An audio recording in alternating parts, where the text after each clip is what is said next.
I still remember the heat that day, how the sun pressed down like an unforgiving judge as my daughter Mia and I arrived at the community pool for her swim lessons. The neighborhood kids splashed beneath colorful umbrellas, while parents chatted about school fundraisers. I was unloading Mia's pink duffel bag when Karen appeared, her silhouette larger than life, her lips pursed in that familiar expression of unearned authority. Before I could greet her, she barked, "Your car is parked illegally. That van is blocking the fire lane." She pointed at my old minivan, half over the yellow chevrons marking no parking zones. I exchanged a glance with Mia. She was skipping stones at the pool's edge, oblivious to the storm brewing. I apologized and promised to move it immediately. But instead of letting us pass, Karen snapped the van's sliding door shut and clicked the lock as if securing a vault. "You have 5 minutes to contest your violation with the board," she declared, voice ringing with triumph. "Or I'll have it towed." Mia's face turned white as she pounded on the windows, tears pooling. Anger roared through me, hot and fierce. The protective instinct of a mother unleashed. Within seconds, I whipped out my phone and dialed 911. "My daughter is locked in a vehicle," I said. "Against her will." Karen's smug smile faltered as the dispatcher's calm but urgent instructions crackled through the speaker. She tried to intervene. "It's just a parking dispute." But I pressed on, refusing to negotiate with someone who saw a child as a pawn. By the time the dispatcher had relayed our GPS coordinates, I heard sirens in the distance. Panic gripped Karen as she realized her stunt had escalated into a potential child endangerment case. She tried to open the door, but the child lock was engaged. I remained outside, hands shaking, assuring Mia on the other side that help was coming. When the sheriff's deputy arrived, he keyed in his master code, the lock clicked, and Mia flung the door open, bounding into my arms. Relief was instantaneous. Her sobs turned to giggles as I scolded Karen through clenched teeth. But I wasn't finished. I borrowed the deputy's notepad, scribbled notes about her misconduct, and requested a formal report. As the officer interviewed witnesses, pool staff, neighbors, even Mia's swim instructor, I contacted the HOA board via email, attaching the 911 call recording and photos of Karen's hand on the van's lock. Within minutes, I had the board president on the phone. "I need an emergency hearing," I demanded. "This is child endangerment, harassment, and abuse of HOA authority." The president's stammering reassurances did little to quell my fury. My daughter's safety was non-negotiable. Less than an hour later, a virtual meeting convened. Karen fumbled for her gavel as her fellow board members stared at her through their screens. I presented the evidence. The 911 dispatch transcript, testimonies from pool patrons, and video stills from my dash cam capturing her illicit act. Karen sputtered half-hearted defenses, claims of municipal code, civic duty, but each argument dissolved under the weight of proof.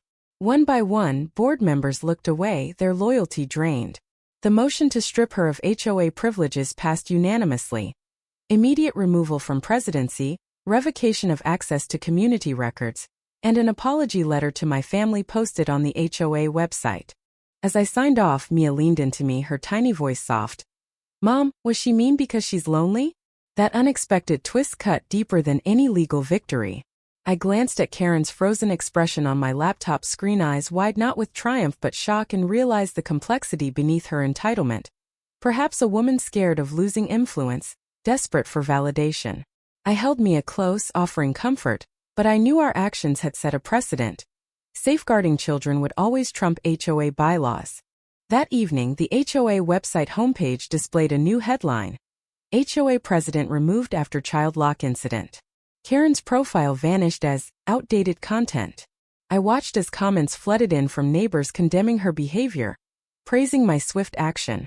But amidst the clamor emerged a surprising email from Karen's spouse, explaining her recent struggles, health scares, isolation, and asking if there was a way to mediate before her entire life unraveled. The plea humanized her moment of cruelty, revealing fear masquerading as control. Yet the board's decision stood. Authority had been abused, and consequences would follow. 5 minutes of terror had transformed our community, sparking debate on the limits of HOA power, the sanctity of childhood safety, and the humanity hidden within every antagonist. In the end, Karen's loudest statement wasn't her gavel. It was the echo of her absence in every neighborhood discussion on empathy and rights. Now I leave you with this question. When justice collides with compassion, how should we respond? Right or wrong? The days following the explosive board meeting felt like walking through fog. Everything familiar but forever changed.